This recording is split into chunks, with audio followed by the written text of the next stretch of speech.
Hello বন্ধুরা, কেমন আছেন আপনারা সবাই? আশা করছি সবাই খুব ভালো আছেন। তো এখানে আমাদের পৌষ সংক্রান্তির প্রিপারেশন চলছে, যেটা প্রত্যেকটা বাঙালি ঘরেই চলছে। আর বাঙালি কেন, সব কাস্টেই এটা হয়।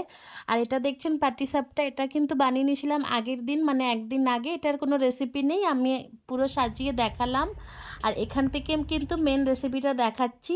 তো দেখতেই পারছেন নারকেল ফাটানোর থেকে আমি শুরু করলাম। তো এই ফেস্টিভ্যালটা কিন্তু প্রত্যেক বাঙালি ঘরেই হয়ে থাকে। প্রত্যেক ঘরেই কিন্তু পিঠে পায়েস সব কিছু বানায়। আর যারা পারে না কোনো কারণে, তাদের ঘরেও কিন্তু মিষ্টি তিলকুট এগুলো কিন্তু আসেই। আর আমাদের ঘরেও কিন্তু পিঠে পায়েস আমরা বানিয়েছি, পায়েস বানাইনি, পিঠে বানিয়েছি। আর তিলকুটও এনেছি, গুড় নতুন চাল সব কিছুই আনা হয়েছে। আর খুবই ভালো লাগে, সকাল থেকেই কিন্তু এই ফেস্টিভ্যালটা অনেক ভালো লাগে। এক তো শীতকালে থাকে, কোনো গরমের বালা নেই। আর খুবই ভালো লাগে এই ফেস্টিভ্যালটা। তো দেখতেই পারছেন একটা নারকেলের থেকে এইটুকু পুচকি একটা ফুল বেরিয়েছিল, যেটা খেতে আমার খুব ভালো লাগে। তো মা প্লাস্টিক চামচ দিয়ে পিছনের পাতলা জায়গাটার থেকে আমাকে খুঁটে দিল, যেটা আমি খেলাম। তো একদম ছোট, আমি ভেবেছিলাম একটু বড় ফুল বেরোবে, তো একদম ছোটই বেরিয়েছে। তো এটা কিন্তু সবাই ভালোবাসে খেতে। আর আপনারা কে কে ভালোবাসেন খেতে অবশ্যই কিন্তু জানাবেন কমেন্ট করে। তো দেখতেই পাচ্ছেন চালটা এখানে পেশা হচ্ছে। আর আমাদের যেহেতু আমরা টাউনে থাকি, তো এখানে কিন্তু ঢেঁকি ছাঁটাই চাল আমরা পাই না, ওই জিনিসটা পাই না, অনেক কিছুই পাই না, তার মধ্যে এই ঢেঁকি ছাঁটাই চালটাও পাই না। তো ঘরেই পিষে নিতে হয়, ইয়া ফির প্যাকেট কিনতে লাগে দোকান থেকে। তো প্যাকেটেরগুলো খুবই কম ভালো বেরায়, খুব একটা ভালো বেরায় না। তো প্যাকেটগুলোর থেকে কিন্তু নিজেরা ঘরে পিষে নেওয়াই ভালো, কারণ ভালো না বেরোলে কিন্তু পুরো পিঠেটাই খারাপ হয়ে যাবে। চাল গুঁড়ো যেটা পাওয়া যায় বাইরে রেডিমেড। তো এখানে দেখুন নারকেল দিয়ে দিয়েছি আর পাটালি গুড় দিয়ে পুরটা বানাচ্ছি। আর পুরের আগে কিন্তু এই চাল যে পেশাটা, ওটা দেখানো হয়নি, তো বলে দিচ্ছি। তো চাল পেশাটা যে ছিল, জল ফর্মে ছিল, মানে ব্যাটার ফর্মে ছিল, ওটাকে কিন্তু কড়াইতে দিয়ে মেখে নেওয়া হয়েছে, মানে আটার মতন। ঘুরিয়ে ঘুরিয়ে, যেরকম আমরা ধোকার তরকারি বানানোর সময় ডালটাকে ঘুরিয়ে ঘুরিয়ে মোটা করি আঁচের মধ্যে, ওরকম এটার মধ্যেও কিন্তু চালটার ব্যাটারটাকে এর মধ্যে আগুনের মানে গ্যাসের মধ্যে চড়িয়ে কড়াইয়ের মধ্যে ভালো করে ঘুরিয়ে ঘুরিয়ে ডোয়ের মতন বানিয়ে নেওয়া হয়েছে, আটার ডোয়ের মতন। এখানে আমি পুরটা বানিয়ে নিচ্ছি।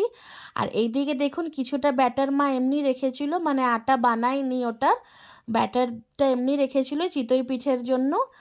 মানে একই ব্যাটারে কিন্তু দুটো কাজ আমাদের হয়ে গেছে। তো দেখতেই পারছেন এটা কিন্তু প্রথম ছিল। আর এইদিকে ভাপাকুলি হচ্ছিল।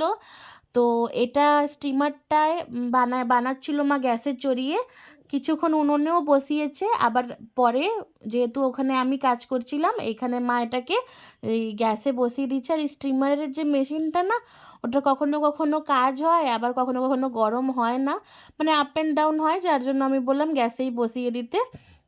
তো দেখতেই পারছেন একটু খোঁচা দিতেই কিন্তু উঠে যাচ্ছে, দেখুন উঠে আসছে। আর উপরটা খুবই ভালো জালি জালি হচ্ছিল।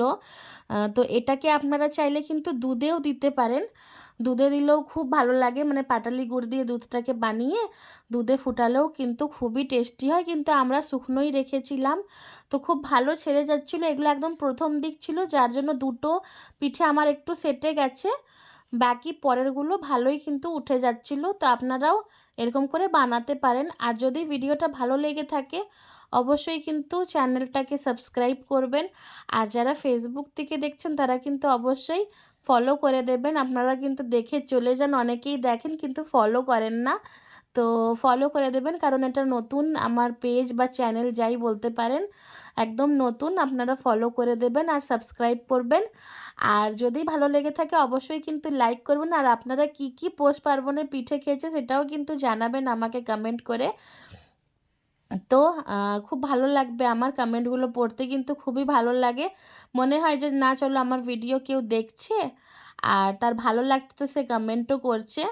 তো এগুলো একটা ট্রেডিশনাল জিনিস, যেটা কিন্তু সবসময় হয় না, বছরে এক আধবারই হয়। আর আমাদের যে কুলি পিঠের নিয়মটা, এটা কিন্তু নিয়মের পিঠে, এটা আমরা একদিনই বানাতে পারি, যার জন্য আমাদেরকে পৌষ সংক্রান্তিতেই বানিয়ে নিতে লাগে।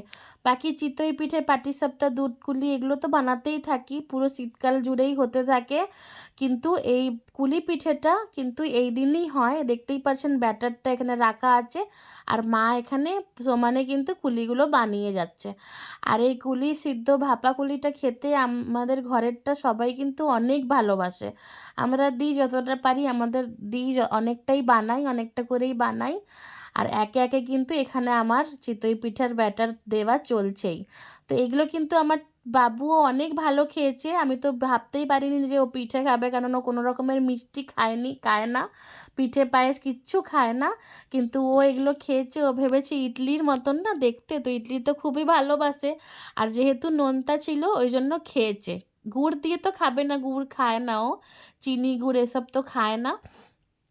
তো ওটা দিয়ে না শুকনো শুকনোই কিন্তু খেয়েছে, প্রায় 6টা মতন খেয়েছে ও, বড়দেরই মতন খেয়েছে। তো খুবই ভালো লেগেছে। এদিকে দেখুন মা আটাটাকে থাসছে, আটাটাকে বানিয়ে কিন্তু ভালো করে ঢেকে রাখবেন চাপা ঢাকা দিয়ে, যাতে ঠান্ডা না হয়ে যায়, গরমই থাকে। দেখতেই পারছেন পিঠেগুলোয় কীরকম জালি তৈরি হচ্ছে, একদম কিন্তু খাঁচকাটা খাঁচকাটা জালি জালি হয়ে গেছিলো। আর মা দেখুন, এই দেখুন আমাদের এতগুলো ভাপাকুলি হয়ে গেছে, ওইদিকে কিন্তু সমানে হয়েই যাচ্ছে। আর এদিকে মা অল্প অল্প একটু আটাটাকে বার করে ভালো করে থেসে নিচ্ছে দেখুন। আর ওইদিকে দেখুন আমাদের চালগুড়ি এবার আমরা কিনে আনিই নি, মানে এত খারাপ থাকে এক এক সময়। লাস্ট ইয়ার কেনা হয়েছিল, এতই বাজে ছিল যে এবার কিনে আনেই নি। তো মা ওটা শুকনো, মানে হাতে যাতে লেগে না যায় তার জন্য কিন্তু অল্প করে একটু আটাই নিয়েছে। আর কোনো উপায় নেই না, কারণ আমরা ওগুলো আনিনি, কেন আনলে একদম ভালো হয় না, ওগুলো লেগে গেলে না আরও পুরো ফেটে ফেটে যায়। তো এই দেখুন মা কিন্তু খুব সুন্দর এটা একদম গড়তে পারে। আমিও শিখে গেছি, কিন্তু আমি ওইদিকে যেহেতু ব্যস্ত ছিলাম এটা আর করতে পারিনি এই বছর। নাহলে আমি প্রত্যেকবার এটাও কিন্তু বানাই, 4-5টা হলেও কিন্তু বানাই। তো দেখুন পেট ভরে ভরে একদম পুর দিয়ে দিল, দিয়ে এটাকে মোড়ার প্রসেসটাই খুব সুন্দর, কিন্তু এটাই শেখার মতন আছে। তো এরকম করে ভালো করে চেপে চেপে একদম দেখুন মুড়ে দিল। আর মা খুব টিপতে থাকে, জানি না কী টেপে। তো যাই হোক, ওটা মায়ের প্রসেস হাতের। তো দেখতেই পাচ্ছেন এত সুন্দর তৈরি করে, মনে হয় একদম মেশিনে তৈরি করা, প্রত্যেকটা একই রকমের। দেখুন এটা খুবই ভালো বানায় আর এত সফট হয় আমাদের এই পিঠেটা। আমি অন্যদেরও ঘরে খেয়েছি, কিন্তু এত সফট খাইনি আমরা যেরকম এই জিনিসগুলো সফট হয়। তো দেখুন অলমোস্ট আমাদের কিন্তু পিঠে তৈরি হয়েই গেছে। এদিকে চিতই পিঠে, এদিকে আগের দিনের পাটিসাপটা কয়েকটা ছিল, তো আপনাদেরকে ওটাও দেখালাম। ও খাওয়া হয়ে গেছিলো তো অনেকটা। আর এইখানে এগুলো বানানো হয়েছে। তো পিঠেগুলো দেখতে কেমন লাগছে অবশ্যই কিন্তু জানাবেন। তো একটা প্লেটে দেখুন 3 রকমেরই পিঠে সাজিয়ে তুলেছি ফটো, কি ভালো লাগছে দেখতে। আর পাশে কিন্তু খেজুরের গুড় আছে, ওটা দিয়ে চিতই পিঠেগুলো খাওয়া হবে। তো আজকের ভিডিওটা এতটাই, যদি ভালো লেগে থাকে অবশ্যই কিন্তু লাইক করবেন। আবার দেখা হবে পরের কোনো ভিডিওতে। আর কেমন লাগলো ভিডিওটা সেটাও কিন্তু কমেন্টে জানাবেন। আজকের জন্য টাটা, বাই বাই।